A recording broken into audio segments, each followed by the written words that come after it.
ரத்தத்த குடிக்கிற வேம்பயர்ஸ் பத்தி நம்ம சினிமாலயும், பல கட்டுக்கதைகள்லயும் தான் கேள்விப்பட்டுருக்கோம். ஆனா, இங்க ஒரு பறவை இனம் உண்மையிலே மத்த உயிரினங்களோட ரத்தத்த குடிச்சு தான் உயிர் வாழுது.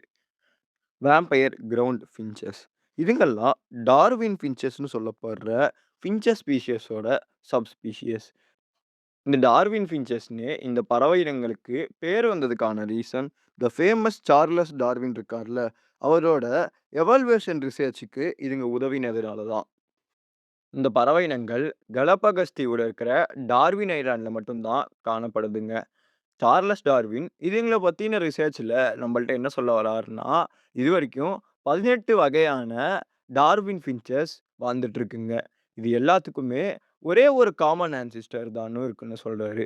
இன்னொரு ஆச்சரியமான விஷயம் என்னன்னா, வெறும் 1ல இருந்து 2 மில்லியன் இயர்ஸ்க்குள்ளாரையே ஒரு பறவை இனத்தில இருந்து 18 வகையான பறவை இனங்கள் எவால்வ் ஆகியிருக்குன்னு சொல்றாரு. அது மட்டும் இல்லாம, ஒவ்வொரு சப்ஸ்பீசியஸ்க்கும் டிஃபரண்ட் பீக் ஸ்ட்ரக்சர்ஸ் இருக்குன்னு சொல்றாரு. ஃபார் எக்ஸாம்பிள்க்கு பார்த்தீங்கன்னா, சில பறவை இனங்களுக்கு பார்த்தீங்கன்னா, விதைகள உடைக்கிற மாதிரி குண்டான பீக்ஸும், சில பறவை இனங்களுக்கு மெலிசா, ஷார்ப்பா பூச்சிகள சாப்பிடுற மாதிரி ஒவ்வொரு ஸ்பீஷியஸும் ஒவ்வொரு அடாப்டேஷனுக்கு எவால்வ் ஆகியிருக்குன்னு சொல்றாங்க. சரி. இந்த கிரவுண்ட் ஃபின்ச்சஸ் பத்தி பார்க்கலாமா? அதாவது வேம்பயர் கிரவுண்ட் ஃபின்ச்சஸ். இதுங்களுக்கு இந்த நேம் வந்ததுக்கான ரீசன், இந்த பறவை இனங்கள்லாம் ஷீ பேர்ட்ஸ்ன்னு சொல்லப்படுற பறவை இனங்களோட மேல போய் உட்காந்து, அதுங்கள கொத்தி கொத்தி ரத்தம் வர வரைக்கும் கொத்தினதுக்கப்புறம், அந்த ரத்தத்த குடிச்சு இதுங்க உயிர் வாழுதுங்கன்னு சொல்றாங்க. இது ரொம்பவும் ரேரான இன்சிடென்ட்னாலும், வெறும் 30 சென்டிமீட்டர் தான் இந்த பறவை இனம் இருக்கிறதுனால, அந்த சீ பேர்ட்ஸ்க்குலாம் எந்த ஒரு பெரிய பாதிப்பும் ஏற்படுறது இல்லன்னு அவர் சொல்றாரு.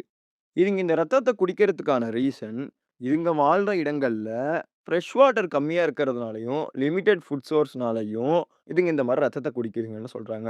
பிகாஸ் ரத்தத்தில பார்த்தீங்கன்னு வைங்களேன், வாட்டர் கன்டென்ட் இருக்கும். அது மட்டும் இல்லாம புரோட்டீன்ஸையும் அந்த ரத்தத்தில இருந்து நீங்க எடுத்துக்கிறது இல்லாம, சால்ட் அண்ட் நியூட்ரியன்ட்ஸையும் அந்த பறவைகளோட ரத்தத்தில இருந்து இந்த ஃபின்ச்சஸ் எடுத்துக்குதுங்க.